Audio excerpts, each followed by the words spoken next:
webcast. Please stand by. The meeting will begin shortly.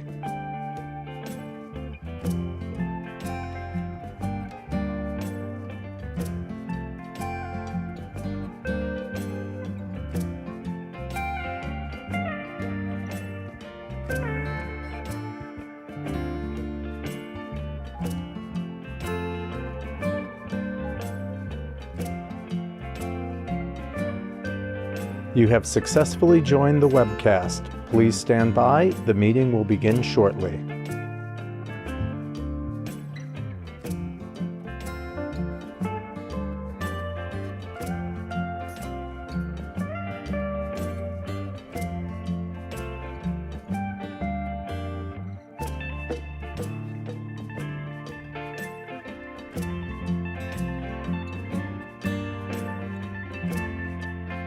You have successfully joined the webcast. Please stand by. The meeting will begin shortly.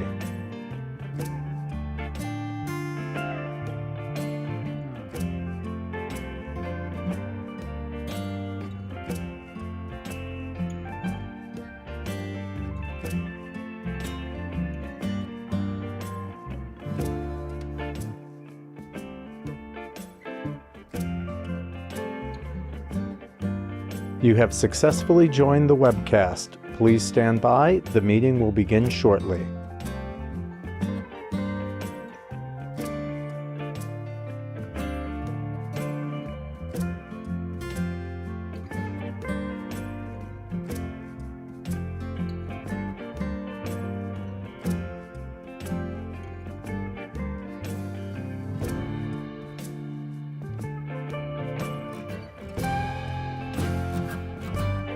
You have successfully joined the webcast. Please stand by. The meeting will begin shortly.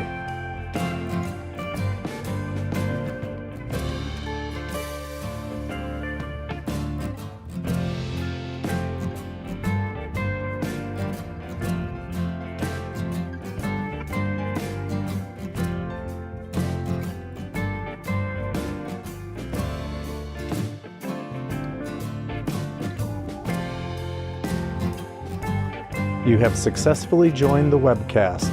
Please stand by. The meeting will begin shortly.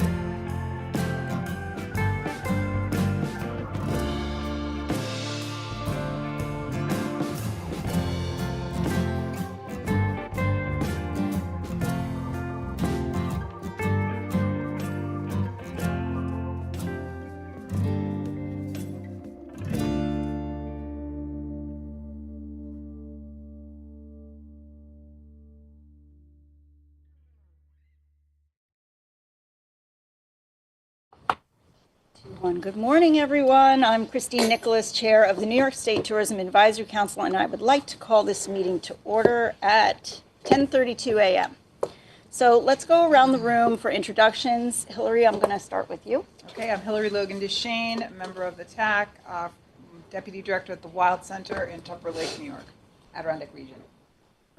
Mike Oates, President and CEO of the Hudson Valley Economic Development Corporation. Hi, Jess Culver, from I Love New York. Good morning. Director of Investor Relations, I Love New York. Hi, good morning. Tom Martinelli from Content Studio New York and New York by Rail. Hi, good morning, everyone. Natasha Caputo, member of TAC, board member of Hudson Valley Tourism, and director of Westchester County Tourism and Film. Alexandra Stanton, member of TAC and CEO of Empire Global Ventures. Rich Gagliano, SVP Marketing, I Love New York. Chris O'Brien, President, Sailport 250, America's 250th celebration here in New York. I'm Rhiannon Edlund with I Love New York. Ross Levi, Executive Director of the New York State Division of Tourism and Vice President, Empire State Development. Okay, thank you, Ross. Before we jump in, I know there's two members that have some business that they just want to share briefly. Mike, you've got an event. Actually, one technical thing before you do, if you're going to talk, please yes, press please, the mic yes. in front of you so it goes green. Yeah, it goes. You just, yes, Okay, perfect. pop it open.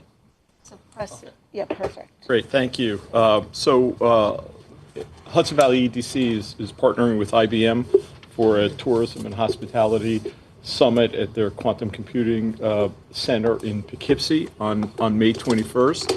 It's a series of events that we partner with IBM to kind of help explain what quantum computing is and what it will be to a variety of industry sectors. And the specific event on May 21st is focused on our tourism and hospitality sectors. So if there's anybody interested in attending, just let me know, and we'll get you the invite and that kind of thing. I love information. It Yeah. sounds terrific. Yeah, perfect. Alexandra Stanton, you have something to add? This one. There we go. Thank you.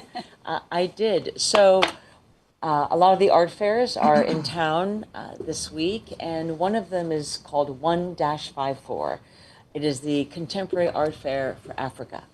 They get phenomenal galleries who represent artists from the Caribbean, the 54 countries of Africa, and this year also Afro-Brazilian artists. They show in Chelsea, and the founder has very generously offered passes to anyone on this tourism board. So if anyone is interested with your family, your kids, it's a phenomenal show.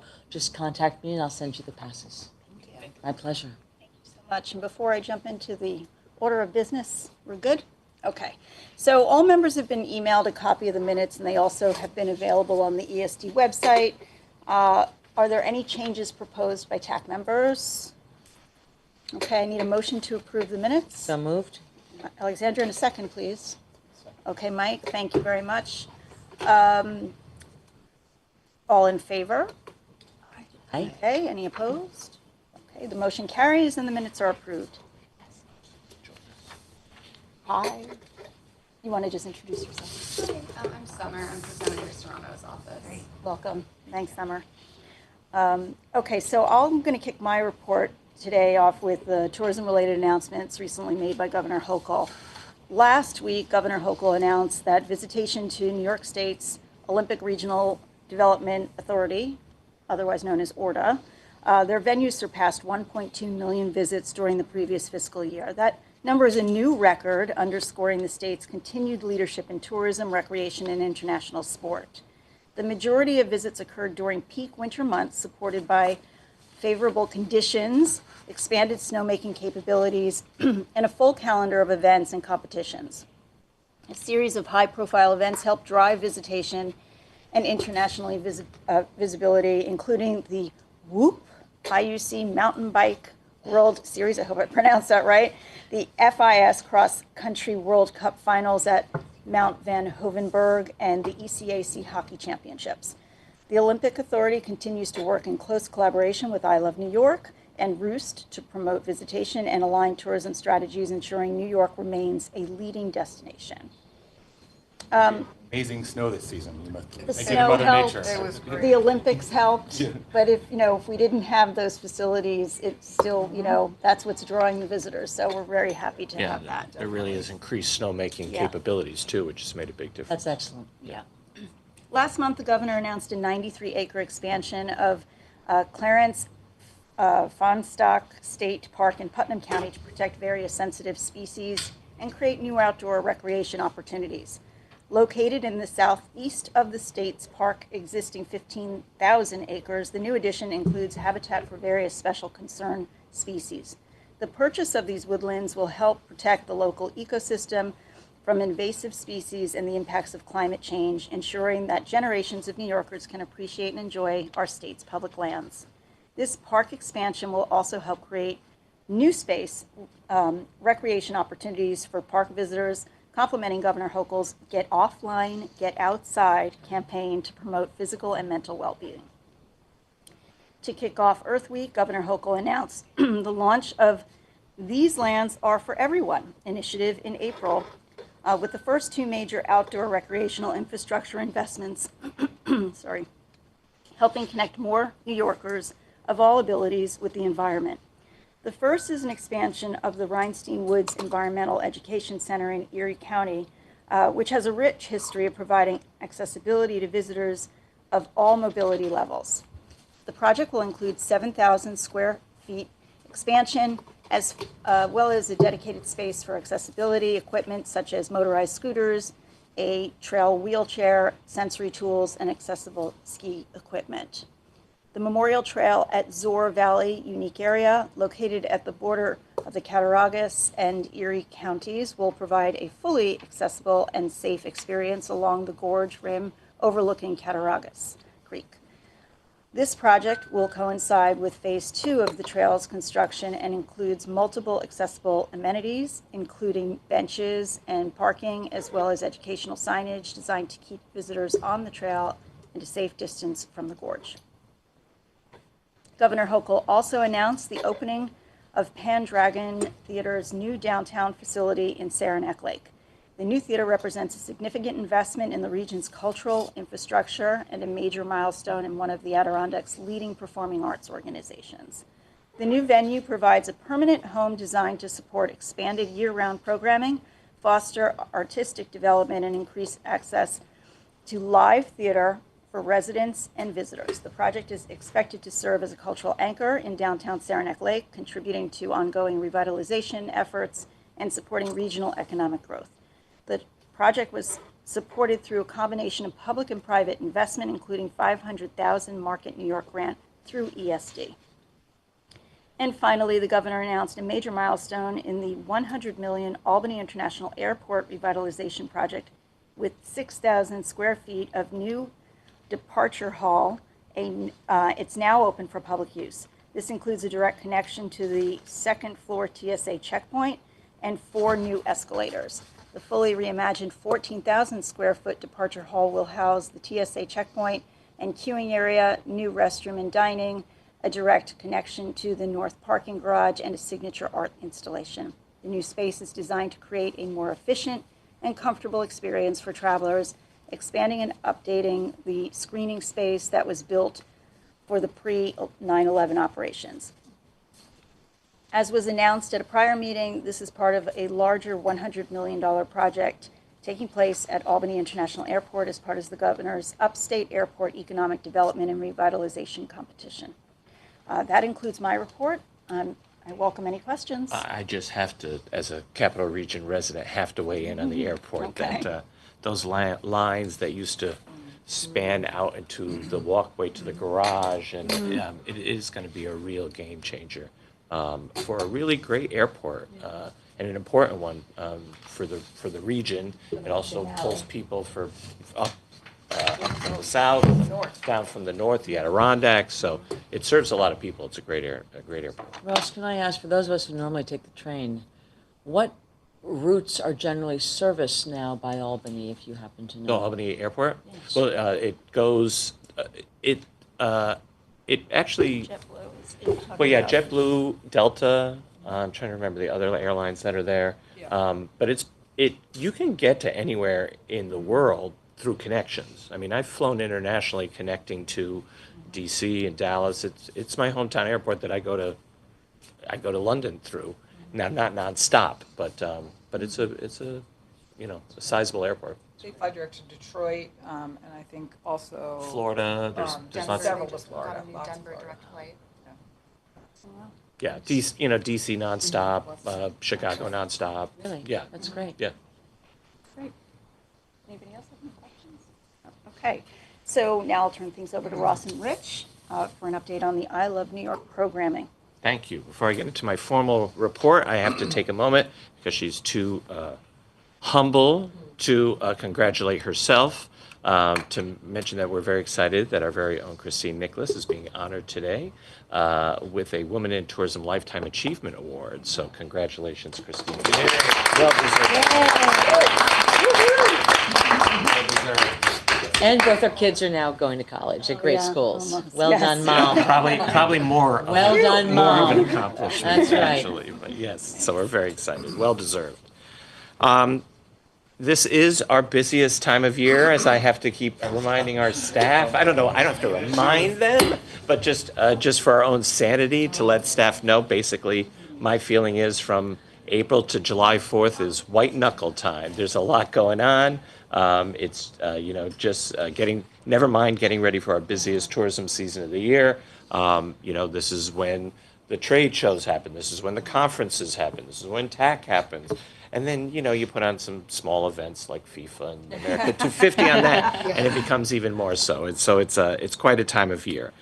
Speaking of those industry events, just last month, Nistia held the annual New York State Tourism Conference in Utica, hosted by Oneida County Tourism, for another meaningful gathering of the industry like we do every year. Rich and I shared an update on I Love New York's programming over the last year and gave a look ahead at what's to come, including the 50th anniversary of the I Love New York logo next year. Thanks to David Turley and the entire I Love New York team for helping us assemble that annual report to our shareholders. As you can imagine, it's quite a bear putting together a report for a whole year of activities. Pleasure and an honor. Well done. Additional members of the I Love New York staff were also in attendance, giving us the opportunity as a team to divide and conquer all 3 days of the robust programming. Those even, you know, off-site trips, you know, that would cover sports and and sustainable tourism and history tourism. So because there was a number of us there, we were able to really cover the ground, which was great. We also held a meeting with the state's TPAs to share information and get feedback on our programs. I know a number of TAC members were there, Hillary, Natasha, others. So I don't know if there's anything you wanted to add about the conference. I would just say it's wonderful to have such a presence from I Love New York there. It's always meaningful for the people who are attending that to learn more about what the state's offering, what's going on. You can never do enough of that. So thank you. But I just want to add to that, and I think your presence there adds to more conversation, more ways for us to collaborate, more ways for the region to get together, and the report was really well done. Great, thank you. Yeah, great. Great. Well, thank you for being there. This past weekend, the conference has continued. I Love New York also attended the annual conference of the Museum Association of New York. And Jess Pulvers, down the end of the table, who oversees our Path Through History program, tabled throughout the conference on behalf of Path Through History. Sarah Emmer and myself attended a number of programmings and networking events, and I Love New York collaborated with TAC's own Hillary Logan DeShane from the Wild Center on a plenary panel called The Visitor Effect, New York State Museums and Tourism. So Hillary moderated a panel that included myself, Allison Hinneman, the head of the Susan B. Anthony Museum and House, fairly new, and Jennifer Saunders, also very new, head of the New York State Museum. So Hillary, I don't know if there's anything you want to add about the conference as a whole. Museum people tend to, you know, more and more they're getting better at looking outside of their own industry, but it is super, super important to be there and talking about tourism with museum folks and normalizing that conversation and talking about the economic impact of the sector on New York State. We are huge drivers in so many regions, particularly even the small museums have a huge role to play. The big museums, we know, they're definitely drivers, but small ones have a huge role to play too, and keeping that industry abreast of, you know, Ross's excellent report on what are the economics of museums and all of that. It really helps them with their efforts to seek visitation and funding, and definitely helps tourism as a whole. So thank you for being there. Yes, thank you. I ask, is there a kind of, I don't know if it's a data collection effort, but there are, outside of the big Met MoMA Googie Whitney, there are successful efforts that regional museums have made in creative ways. And I wonder if there's even just a survey that, you know, to go out. I mean, I can tell you from my little perch, I'm on the board of the Parish Museum in Suffolk County, and the director is also on the board of NYSCA. And so if that could ever be assisted, Monica Ramirez Montagu is very good. But one of the things that museum has done, so they have launched, now for 10 years, they've had an effort around the arts and neurodivergent population. So every month it stands for Parkinson's is in. Every month is folks with Down syndrome come in. Every month people with autism. Every. And so not only are there shared resources from, let's say, I forget the name, Office of Mental Health and Disability, right? There's shared resources from also other nonprofits and foundations that are not squarely in the art world. But that kind of partnership with education is long-lasting. And I think there are people doing it fiscally successfully at museums. And I wonder if we are showcasing those outside of the big ones, because frankly, Met MoMA Googie Whitney, they can't afford to dedicate the level of education space that a regional museum can. right? Because they have to monetize every square foot at a much higher rate, frankly. So I just wonder if there's not something to look at as models that could be helpful to the regionals. Yeah, we were very intentional with our panel, for example, at Manny, that Very much a topic. it wasn't the big museums. It was the Susan B. Anthony House and that kind of thing, because we know that's the majority of museums. You've heard me mention at previous TAC meetings, we are hopefully weeks away from the release of the State Museum study. Looking at the 1,200 museums in New York State, and that will hopefully give us a picture, at least, of the needs and the makeup. I think what you're talking about is a little different than that, which is kind of best practices and what museums are doing. So that's, I think, helpful. Yeah, it's a great idea, and I think if we can collaborate with maybe some of the universities, a lot of museums collaborate with universities. Just did one with Wharton School and also one with Rochester. But that might be a great study to hook up with, a very good project to look at. I think so, because the takeaway of we just need more support from the state is not exactly helpful. No, right? No, you're It's right. about how do you create revenue and how do you partner and bring revenue in the door. In particular, every museum's down season is the winter. They all open up a line of credit, at least the regional ones do, and they go to that line. How could they, in those tricky months? And I can just tell you, walk into the parish and every other week, there's a different population in there being beautifully serviced, right? But not that the parish has to be everyone's model, but it is an example. It's a small museum. But I would be eager to be assisted in any way if I could. Great. Yeah. We should talk more. That'd be delightful. Great. Terrific. So those are some industry support efforts that we've been involved with. In the travel trade front, the travel trade team led by Heather McElhenney has held 4 international update webinars with each of our offices, including TPAs, to hear from international reps directly as well as our staff, for example, Mark Lee Wilson. These updates are held yearly, focusing on the state of inbound tourism from each country, and as well as consumer and trade sentiment. So our international offices can identify specific trends, how they affect New York State, and the actions that the TPAs can take to improve the international travel. Also included was a look back on recent I Love New York activity and a look ahead at future plans and opportunities to collaborate. So, for example, for IPW attendees, an overview of our strategy and appointment reviews was also included.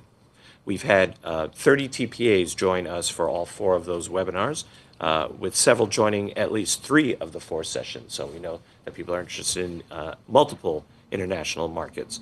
All TPAs, regardless of their attendance, receive the follow-up on the information provided so that they get more information.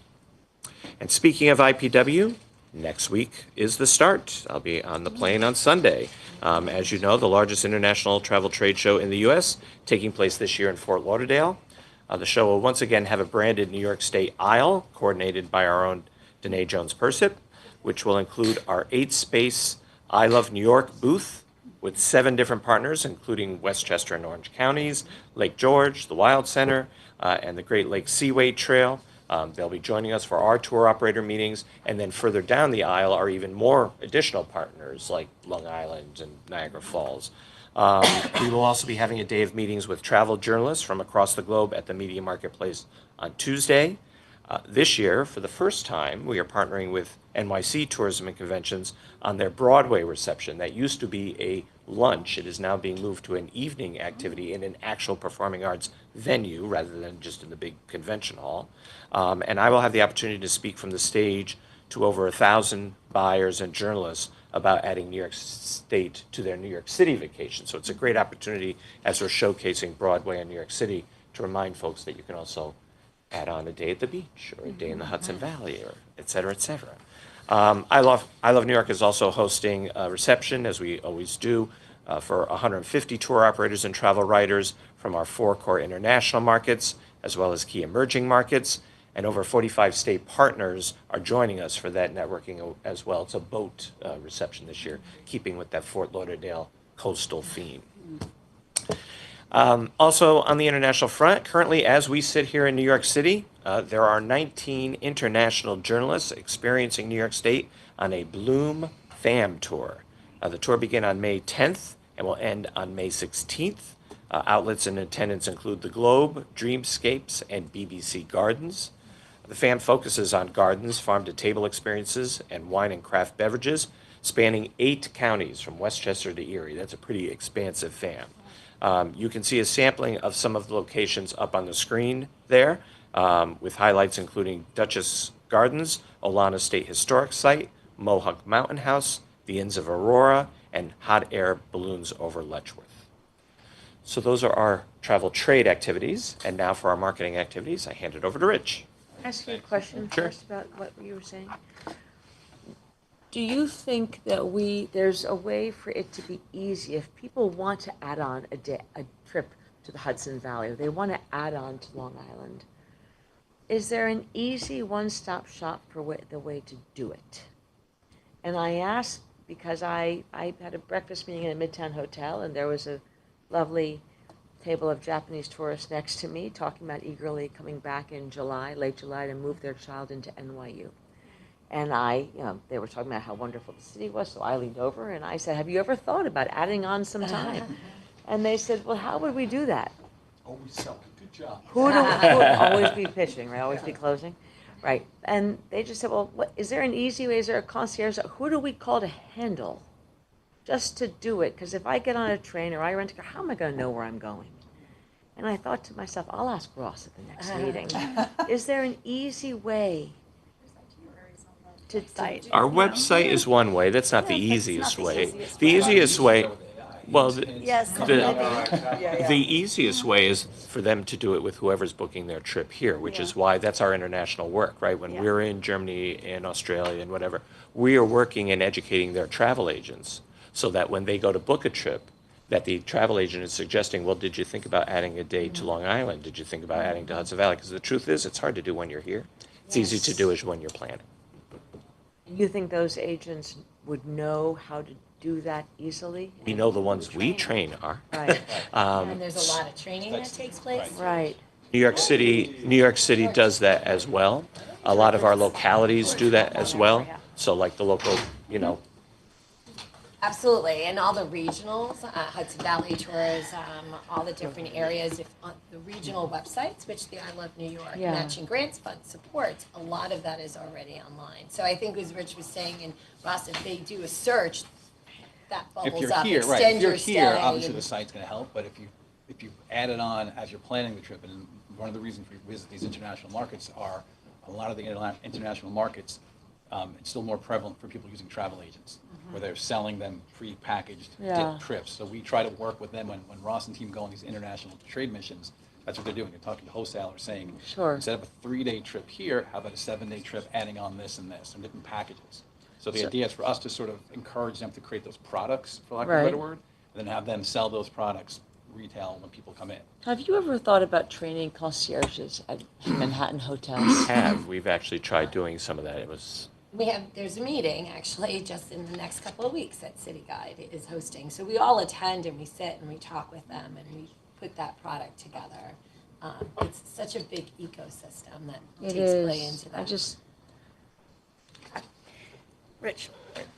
So it just feels like we were just wrapping up winter the last time we got together, but it is summer, and there's no better year than this year for our tagline of everything you love, because as Ross mentioned, we've got not just a lot of our typical summer activities launching, but we've got USA 250, we've got FIFA, Sail Forth, all these tentpole events kind of congregating all at the same time. But we're about to launch our digital campaign launched about a week ago for summer. Unfortunately, we don't have the TV available to show today. That'll be launching around Memorial Day. So around Memorial Day, the TV will be running. In addition to our core campaign, our general summer digital, like I said, just launched, America 250, and we also have a lot of specific paid efforts against FIFA.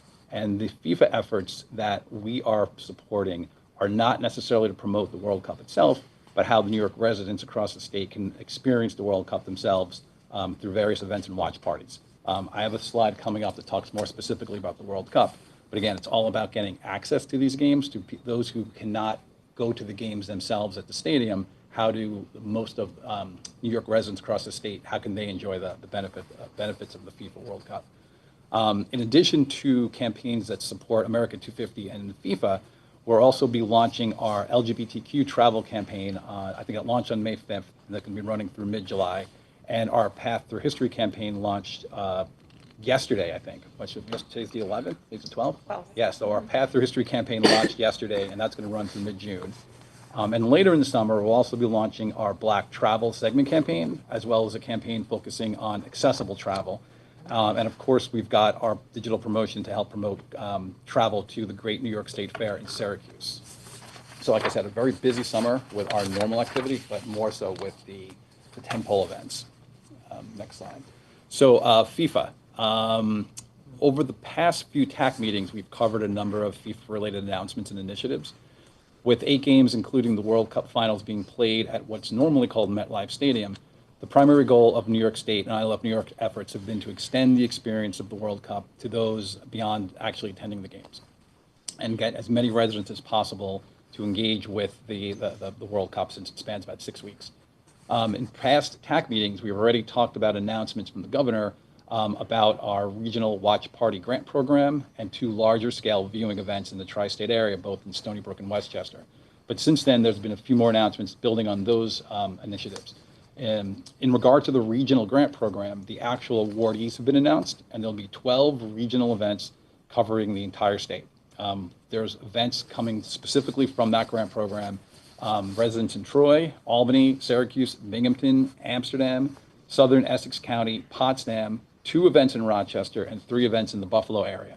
Again, those are all partnerships where we helped fund regional initiatives, putting on these watch parties. Some of them are going to be in parks, different public access areas. All of them are free to attend, and the New York State Regional Grant Program helped fund those.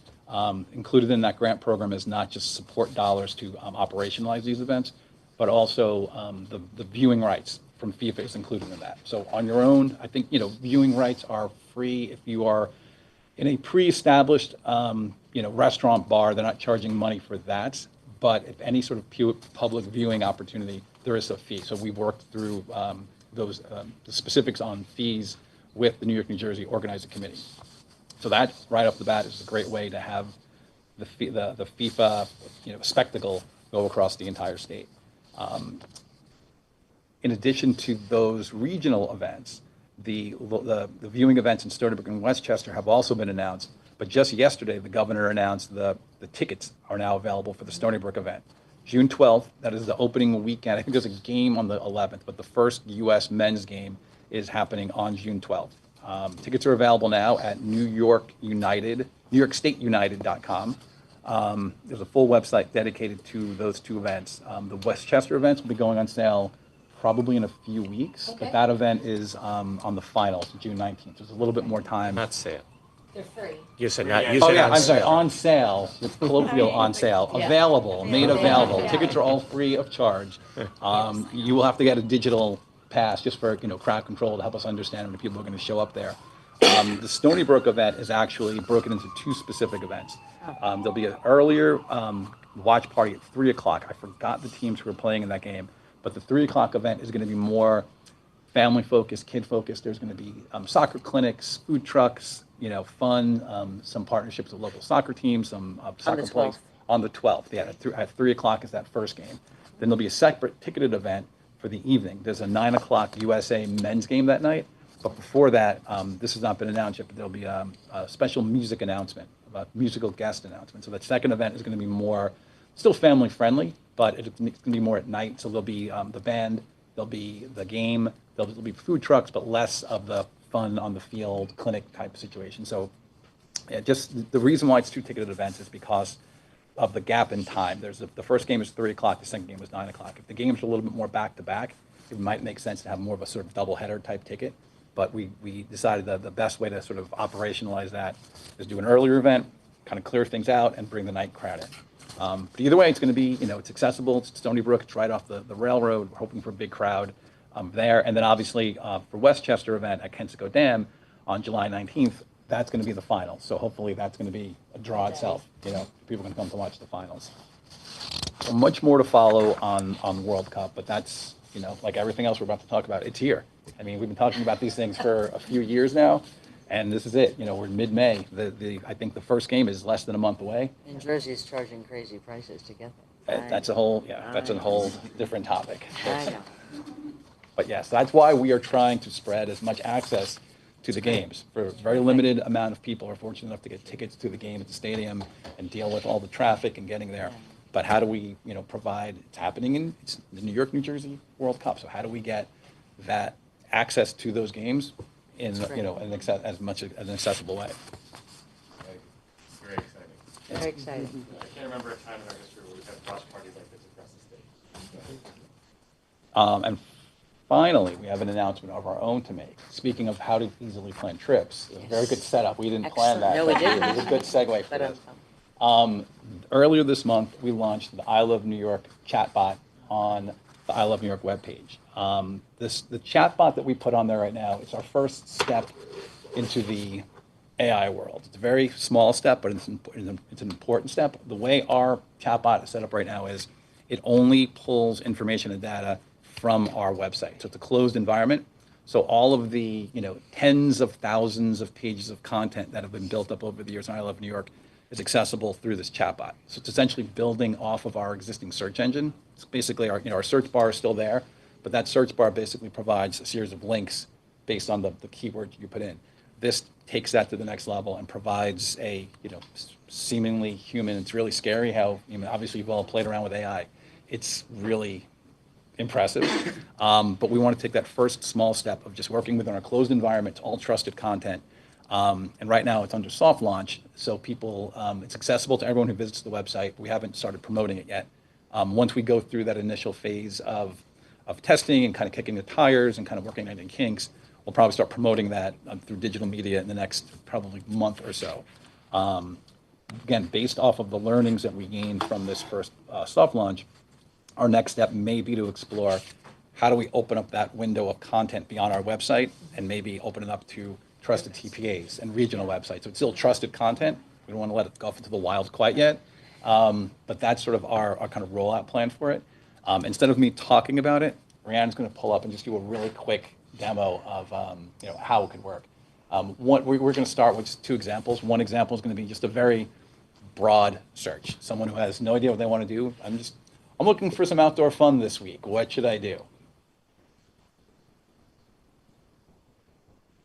And it's actually thinking.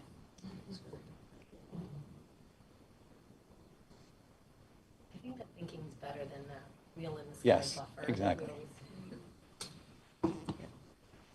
I bet Claude could give you a marketing plan.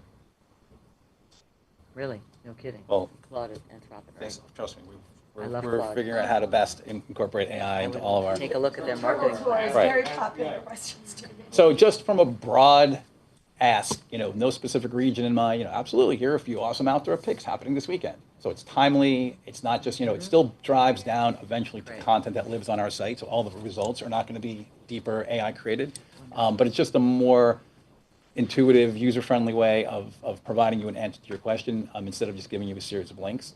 But it's more impressive when you put something, a more specific request in. Please give me a 3-day itinerary. You're so nice.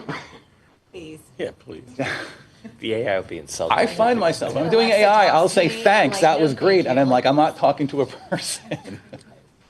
Manners matter. Yeah. And if I don't respond fast enough, I feel like they're waiting for me. So please give me a 3-day itinerary for a road trip between Letchworth State Park and Watkins Glen State Park. So obviously, is it thinking? There it goes. So obviously, this person had a specific task in mind. They knew they're going to be a certain area of the state. Let's see what our chatbot comes back with. Absolutely, you're going to have an amazing 3-day road trip between two epic parks. Even just that little bit of sort of, you know, Personality. yeah, it gives it more humanity to it. You know, day 1, Letchworth State Park, and gives you a number of things to do around there. Day 2, day 3, so it takes into consideration the drive times, the distance. The more specifics you get, the more specific you put into the request, the more specific the responses will be.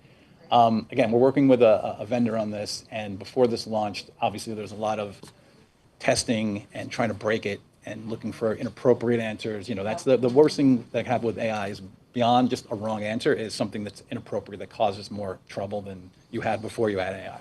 So we wanted to make sure we were very safe and comfortable about that. And we're very conservative with our approach. Like I said, it's only content that's in the system right now.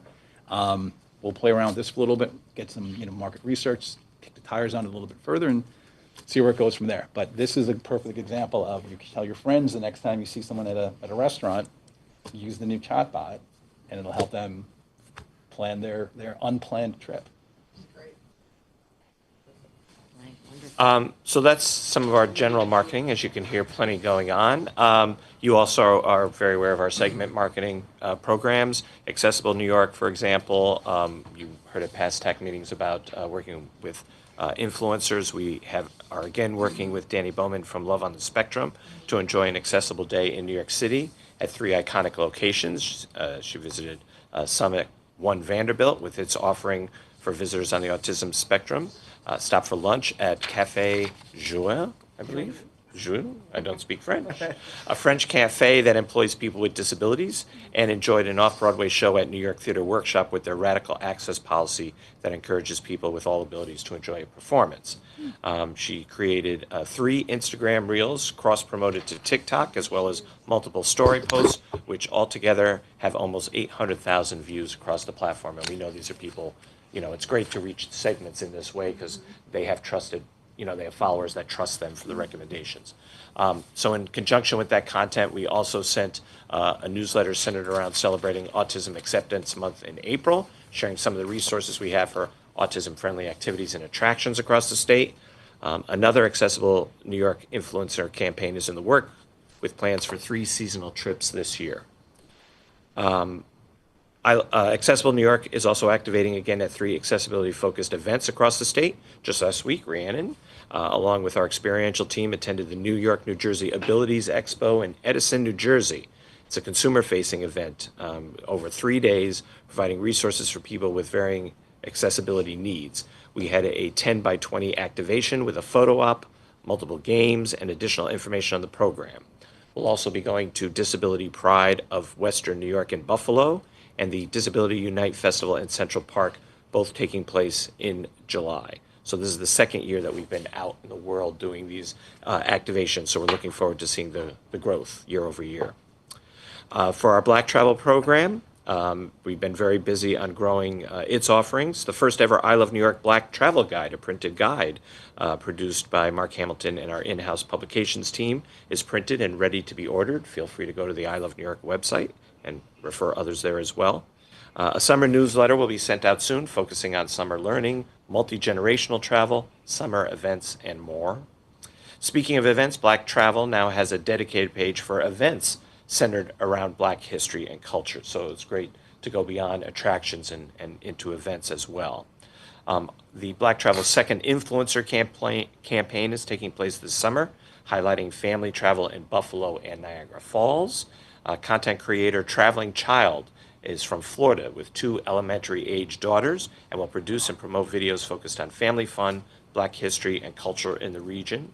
And we're also underway in our planning for our first fall paid media campaign. So that's the Black Travel work. Rich alluded to some of what we're doing with LGBTQ. Pride season is upon us, as makes for a very busy time for I Love New York. LGBTQ, as David Turley knows, who helps coordinate that.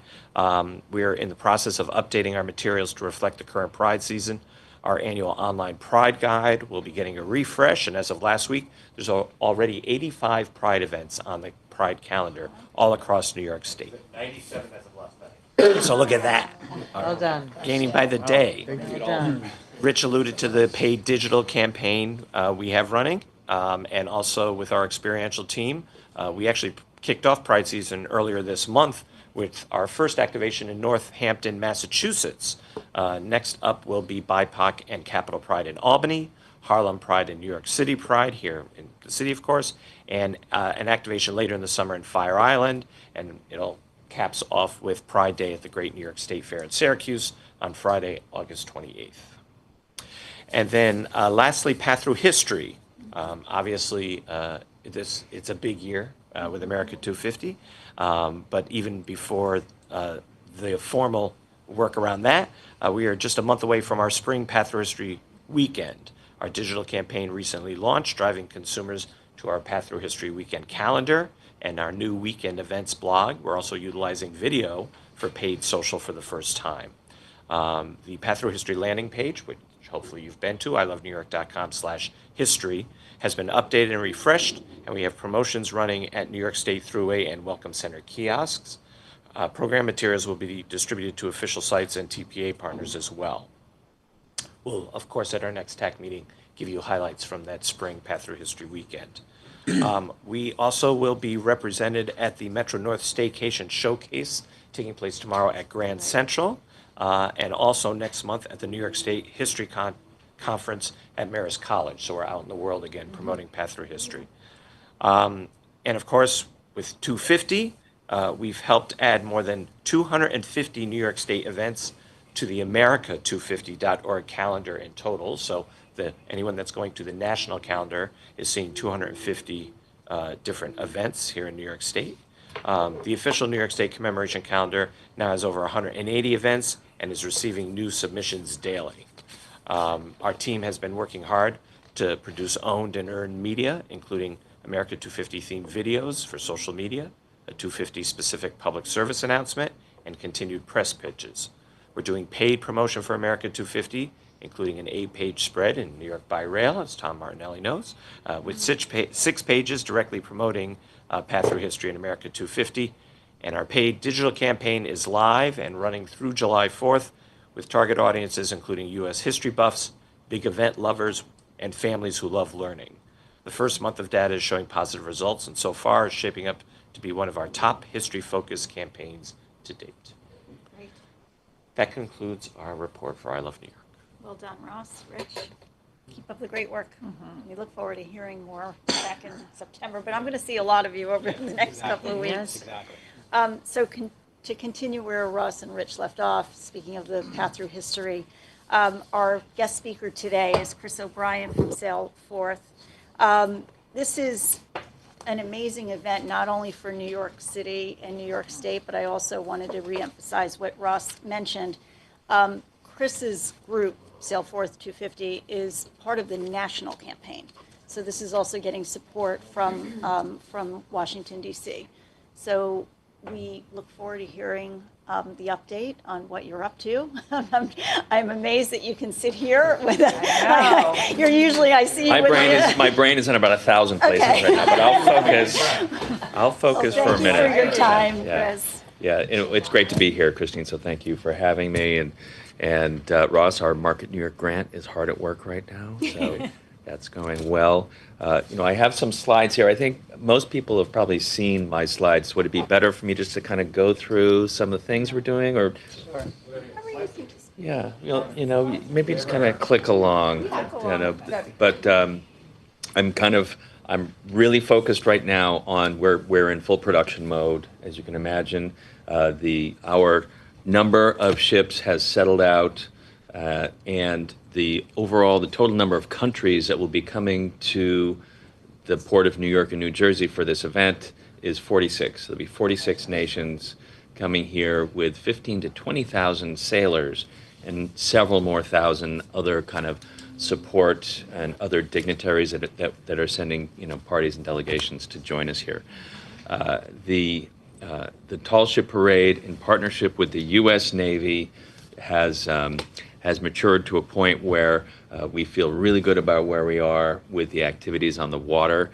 We're making a huge push now on really marketing this event. We have a 50-day press release that will be coming out. It's a joint release with the U.S. Navy and U.S. Coast Guard. That's this Thursday. It's 50 days. We had tried for a 100-day release, but the mayor's office wasn't quite ready. Just coming on, just catching up on everything still. So we're going to do this 50-day release. We're also having a proclamation presented to us on Thursday at City Hall. And we're lighting the Empire State Building on Friday. And a lot of this is in partnership with our media partners, NBC Universal, Telemundo, and Today Show. So getting that national coverage on this too. Number of really great interviews and articles. James Barron with the New York Today magazine, New York Times, just put a piece out this morning, which was great. We've got another piece coming out with, it's Dana Rubenstein. Yeah, she covers the mayor's office, but she took particular interest in the operational planning for this, and how does something like this happen, and why do we do it? You know, and those questions are great questions because it does connect us all, and that's what this whole event is really about. It's about connecting us here locally, nationally, and internationally, you know, with those 46 nations coming. So we're really looking forward to seeing that one come out. The James Barron one came out today. We, on the museum side, and I want to make sure everyone's tracking this here, we've partnered with the South Street Seaport Museum. We got a very sizable grant from Ken Griffin in cash and a document, and that was another New York Times article that just came out. Ken is donating, or not donating, loaning a copy of the Constitution that has not been seen before. Yes. It's going to be at the South Street Seaport Museum. And so we've constructed an exhibit around that called The Promise of Liberty. So the exhibit will run from 27 May through September, and the collection will house a number of other incredibly rare, important documents, and tell that story of our 250 years, from the founding documents right through King's speech and other points in American history in between. You know, the I Have a Dream speech. You know, we have the speech, right? And so, interesting thing about that, the I Have a Dream part was not part of the original speech. It was ad-libbed. Yeah. And so, but his notes are on it. So it's going to be extraordinary, and it kind of rounds this out. You know, we're bringing the fleets of the world here for this moment, but we wanted to make sure we had a really solid tie to the 250, you know, our nation's 250th. So that's really big.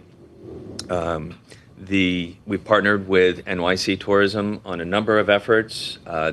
The NYC Tourism will be putting out what they call a delegate pass, or a special pass for the sailors that will be here. You know, we're going to have so many sailors here, so we want to get them around the city, and maybe out of the city. They're not typically on leave to go too far, but we're trying to engage them as much as we can there. Our social media campaign is in full swing now. We have a Sailforth 250 team member on board one of the ships, the German tall ship, Gorchfalk, sailing across the Atlantic right now. She is kind of capturing the voyage, and she's posting, and so we're going to have more of that coming out, really to build excitement. Actually, you can go on the website, and you can track where the tall ships are. There's a button, you know, where are the tall ships, and you can see, and you can actually see them. You know, talk about how little time we have. You can see the ships, they're all moving. Every 15 minutes it reposts. That's wonderful. And so you can see the ships coming at us from around the world. So it's really amazing. Yeah, and so, you know, I think in general, we feel really good about where we are. We feel really good about the traction we're getting. We could use a little bit of help, more help. America 250 tends to stay focused on America 250. Rosie's organization stays focused on her event, so we've been talking to them about expanding that messaging, even though we are an official event on their calendar. The Freedom 250 team has designated this event as America's international celebration for the 250th. So we're squarely, you know, aligned with Freedom 250 and that message, and we feel good about that. And really, you know, I think it's, you know, we're in full production mode now, and the events, we want to disclose as much information as we can in this press release coming up on Thursday. City Hall has been just very cautious, wanting to make sure that they're prepared for certain pieces of information to come out, like, well, where am I going to be able to exactly see the ships? Which ships and which nations are coming? And so it's been an interesting play because for the tall ship side, the tall ships are international goodwill ambassadors. We've been able to announce like who's coming, the name of the ship from the beginning. But from the Navy Gray Hull side, the International Naval Review, that information is tightly controlled into a certain window. But we've been authorized to disclose on this Thursday which nations are coming that have the foreign Gray Hull ships too. So we feel good about where we are. Things are really moving. Looking forward to continue to work with Rich and Ross and team here on kind of our last couple of weeks till we welcome the fleets here. But I'm happy to take any questions anybody has. You mentioned 46 nations, but maybe that wasn't updated. 22 tall ships, and then the rest Right, were the right. Navy. Yeah, the 46 nations are, yeah, so it's 22 tall ship nations, and then it's 24 naval nations that are represented. Some of the nations are crossover too, so some of the countries are sending, like Spain, they're sending a tall ship, the tall ship, the Juan Sebastian de Elcano, and they're sending actually a number of Gray Hull vessels that are going to be coming here. So there are about 9 countries that have crossover there. Questions I have, a couple questions.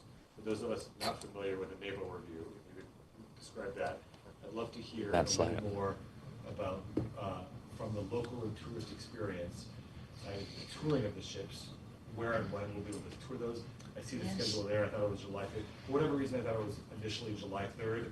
We'd be able to tour some of the ships, so maybe that's changed. But if you could talk us through that a little bit. Yeah. And then, what's the difference between the July 3rd and July 4th? What's a Class B ship? Okay. Well, I'll start with the INR, the International Naval Review. So this will be the 7th International Naval Review in U.S. history.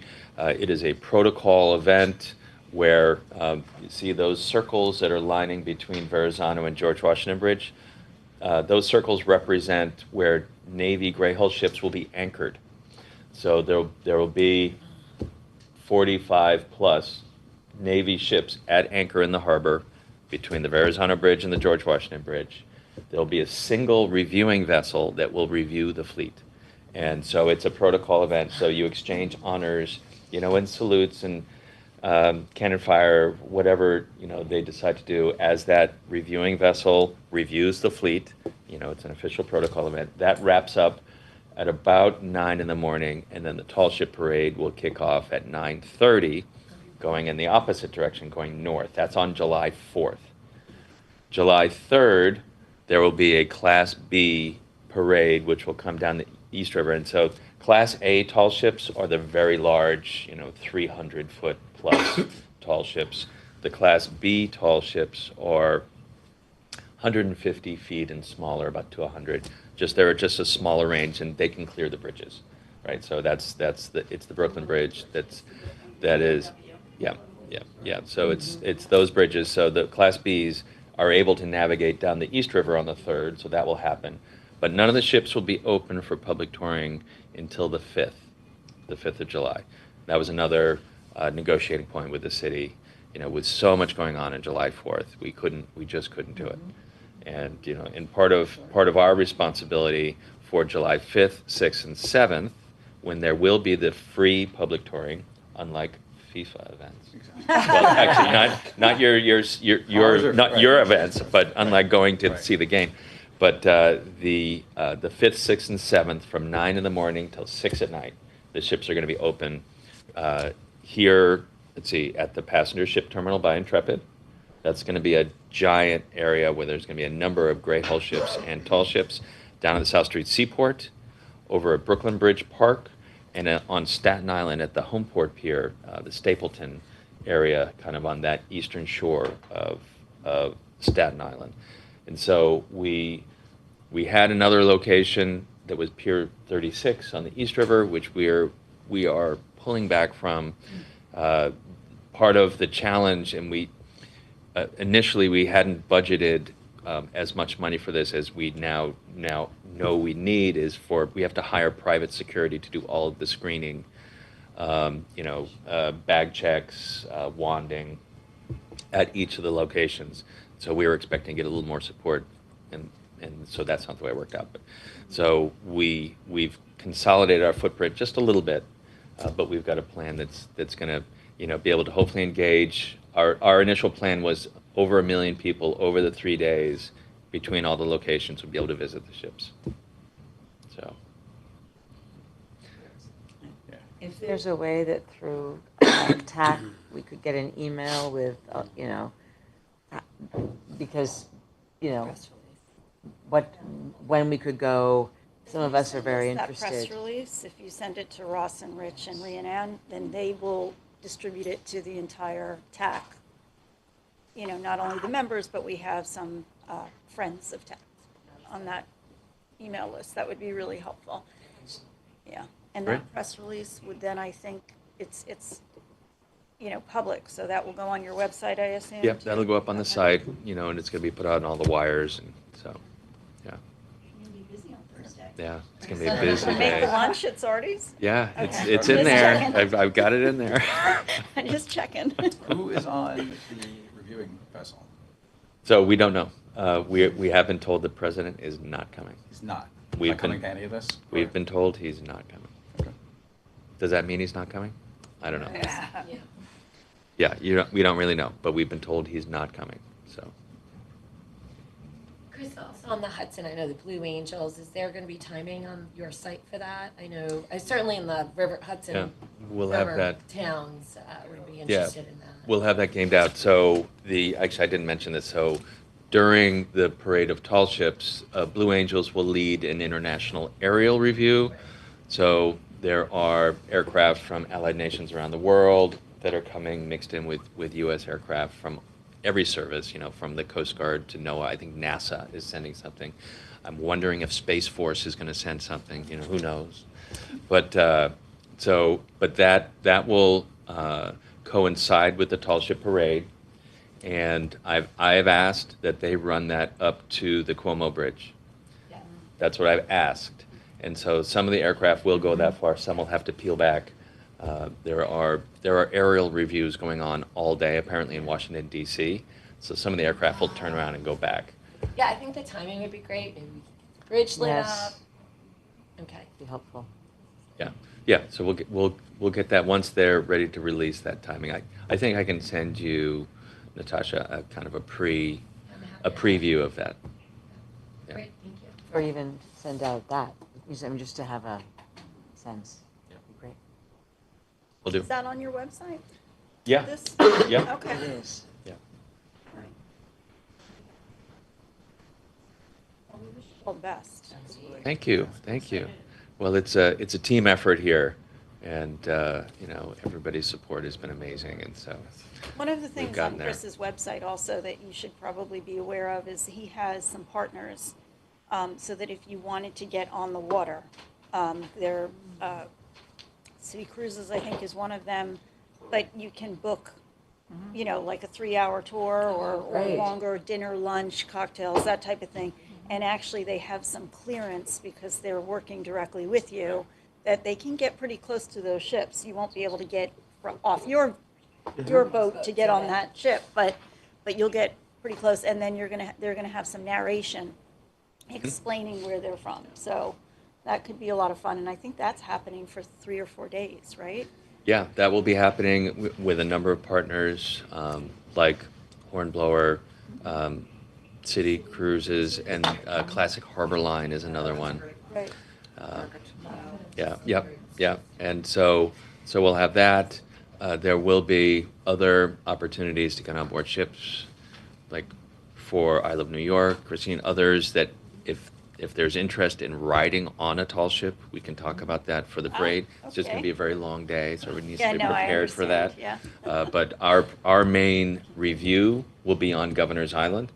So that will be our hospitality center. That's where the NBC broadcast and the Today Show broadcast is taking place from. That's southwestern corner of Governor's Island, kind of right across from the statue. And so that's going to be our primary viewing location where we'll have about 3,000 people there. But there'll be kind of the VIP kind of experience and then a general admission experience. So. Wonderful. Yeah. All right, well, thank you so Is that it? much. Yes. If there aren't any other questions for Chris, I open it up for questions just in general, or any? Christine, I have a question. Yes, George. Chris, do you have anything to do with the July 3rd celebration in Times Square? No, we do not. That's an America 250. That's the Rosie Rios Got it. event. Yeah. So we have not been involved in that. I see. And I was also hearing that the CNO and the Secretary of the Navy might be coming. We have CNO as accepting being here. We expect the Secretary of the Navy here, of course, because it's the International Navy Review. There will be, I don't know what the number is, it's about 30 or more heads of Navy that are coming from around the world. So that equivalent of the CNO, the 4-star Navy Admiral from all of the countries. There have been invites that have gone out to a number of heads of state. So we are expecting, a number of high-level officials to be here. And then Ross, I have a comment for you guys. Being that we have America 250 and FIFA, I was wondering, I don't know what the state's parameters are, but I think it would be great if you guys can put maybe a link underneath your signatures, your emails when they go out. It will have a link to talk about America 250 and another link talking about FIFA. It's a temporary thing, because because we do that in hotels. If we have any upcoming event, you just put the link on the bottom of the email, so anyone that receives it. Yeah, answers Yes. questions. That's great. Okay. Yeah. Any other questions? I'm good? Are Okay. there veterans, Is it okay? I can. any naval veteran organizations involved? Well, we are working with the Veterans Services Commissioner here in the city. And so working to rebuild that relationship because we have a new commissioner there. And, we have had conversations with a number of veterans organizations. We're going to get some support on Staten Island. It's a very strong group there that we'll get some help from. So. Remember how exciting it was in 1976? Anybody else was a kid on the shore watching this? That was a lot of fun. It's going to be fun. It's going to be really fun. Thanks a lot, Thank Chris. you, Chris. Thank you. Thank you. Okay, our next meeting is on September 15th. It'll be at Niagara Falls, so I'm letting you know now. You've already known about this, but just if you want help with travel arrangements and whatnot, Rhiannon can help you with that. I did have one quick thing. Yeah. Christine, Olga, our TAC member, Yes. our colleague, wasn't able to make it today. Okay. But you did just want to remind folks, you've heard her talk about at previous meetings. 250 I'm stories. sorry, that through Nistia, she's been working on an Untold Stories initiative to talk about 250 stories that aren't as well known. So if anyone had any interest, you can go to nistia.org. The deadline for that is this Friday, so she wanted me to just remind folks of that. Okay, thank you. So Niagara Falls is our next meeting. 9:15. Yeah, September 15th. 14th. The Monday, 14th. September 14th. Oh, sorry. It's right on the screen. And we try to, the reason why we do that is because it's been a bit of a difficult situation with United Nations General Assembly, having the meetings here, so we try to move it around.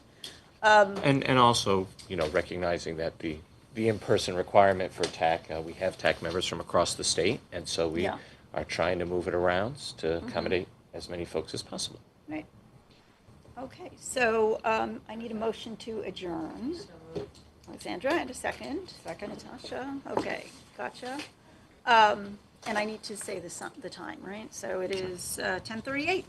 All right, you're adjourned. Thank you. Thank you.